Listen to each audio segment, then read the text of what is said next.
The attention.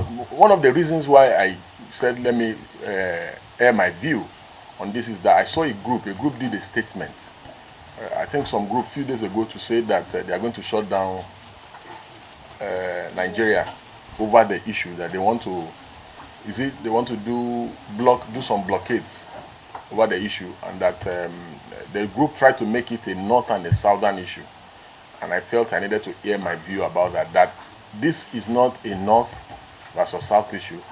This is an issue between two senators who have, none of them, either AKPABIO or Natasha, none of them have, since the commencement of this Senate, none of them has shown that they are against the anti-people policy of the Tinubu regime.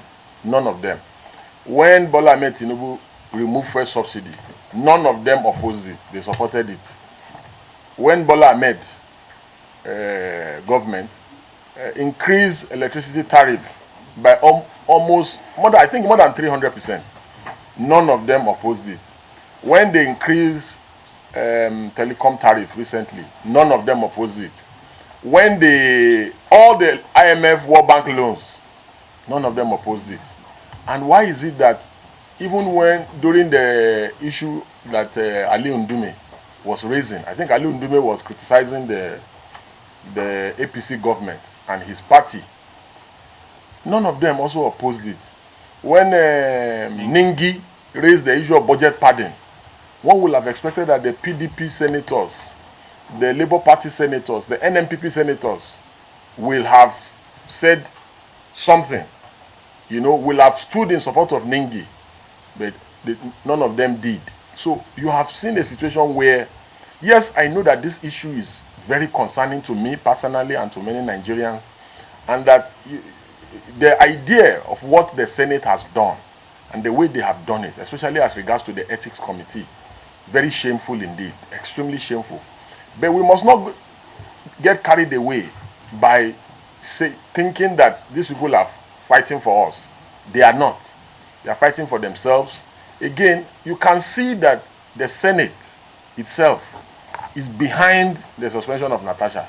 The Senate supports AKPABIO in suspending her, and they are united. And do you know why they are united in her suspension? The reason why they are united is because they have a common interest. Competition, these things, it's about political survival. That why will she be given that committee, that local content committee? Why didn't they give it to a ranking member or a former governor? You now subsequently went to go and collect it back. And it is true. If you knew that you were not going to leave her in the committee, why did you give her the position? You understand? And that is why it looks like as if it is witch hunting. Do you understand? The issues she has raised, the committee ought to have sat, listened to both parties. Do you understand? The Senate President ought to have sincerely recused himself from presiding over that matter. After all, it has happened in this country before, where Saraki was accused of buying bulletproof vehicles. He recused himself and allowed the Deputy Senate President to preside over the plenary. And even though if they wanted to do the RNG, yes, if he had recused himself, they would still have gotten the same result. But it will look more tidy, which was what the then Saraki Senate did. But these people behave anyhow. And the truth of the matter is now that the matter is in court. And this is what I had advised Natasha. Natasha should go to court. After all, there was an order that was given. She should go to court and seek redress in court. For me, I believe that the matter is becoming more or less like a distraction, because a lot of things are happening. They have just passed the tax reform bill in the House of Reps. And you see that nobody is talking about it. Everybody is focused on this matter. And I can assure you that it is deliberate. They are going to soon pass the tax reform bill in the Senate. And we will still be talking about AKPABIO and Natasha. So I believe that, yes, the matter has been overflowed. I believe that parties should go to court and resolve their matters in court. And we should Nigerians should focus on tax reform bill and see how we can galvanize and see how to stop the tax reform bill from being passed. It's more important than this Natasha issue.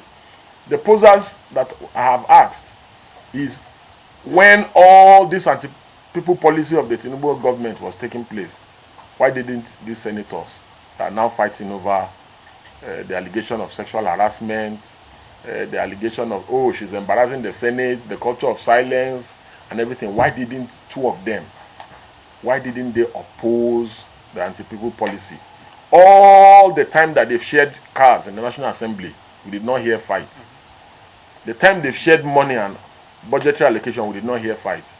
We are now hearing fight. Again, I also sincerely feel that Senator Natasha has made these allegations that the Senate President tried to sexually harass her.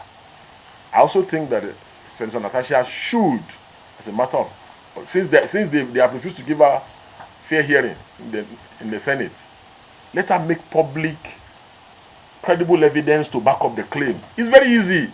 The man has said he is a lie. I did not do anything to her. So if there are messages, maybe, oh, please come over to so place, reveal them, expose the man. Do you understand? After all, he who alleges must prove. Why are you protecting the man? If it is true that, so for instance, if somebody harasses me in this office, if the person harasses me and I try to get justice here and I'm not getting justice, let her bring forward the evidence so that we can help her. After all, the media we can help her amplify the matter. You understand? So this is another issue that I think, another way that I think she can get justice in the matter, by amplifying the messages and other issues. After all, she said there are witnesses, although some of the witnesses have denied, said that nothing of such happened. I think one of the witnesses were is it Bamidele? Yes. He said the thing never happened. So, but if she has other witnesses and other things, let her bring it forward so that we can help her fight, the good fight. But sincerely speaking, I think we should focus on other issues. There is a boy in Adamawa that has been sentenced to death by hanging. It's more important than AKPABIO and Natasha issue. I can tell you for a fact that boy needs clemency. I was just on AIT this morning to talk about the boy. I went to AIC for an advocacy. I think that this AKPABIO and Natasha matter is gathering. I sincerely believe that in doing so, because, you know, after this now, you'll be shocked. They will bring up another issue. It's like that. It's like 1 week, one distraction. So I feel that, you know, we should focus on things that directly affect the people, and anti-Tinubu policies, anti-government policies, and there are a lot of them, and they are happening simultaneously in various places. You know, the effect of this tax reform bill on low-income and middle-class earners and the nation as a whole, you know, it's going to be highly felt by everybody. Yes, I know that people are extremely very emotional when issues like issues that Natasha has raised. I'm extremely concerned. I sincerely and critically want her to get justice, and I want her to get closure of some sort. But she has to bring more than she has currently offered. Since the Senate, I think they passed a vote of confidence on AKPABIO. Yeah. Was it not yesterday? Yeah. They permanently shut the door on her. So let her come to the public. If there is evidence, bring it out. If not, it's going to be tagged as his word against her word against his word. So there's no way that somebody will do this thing alone, especially since she has said that she didn't go alone. There were people there. You understand? So it is time for her to come forward with evidence, and let's see how we can collectively help her. So this is my initial take. I'll be waiting for the questions. Thank you.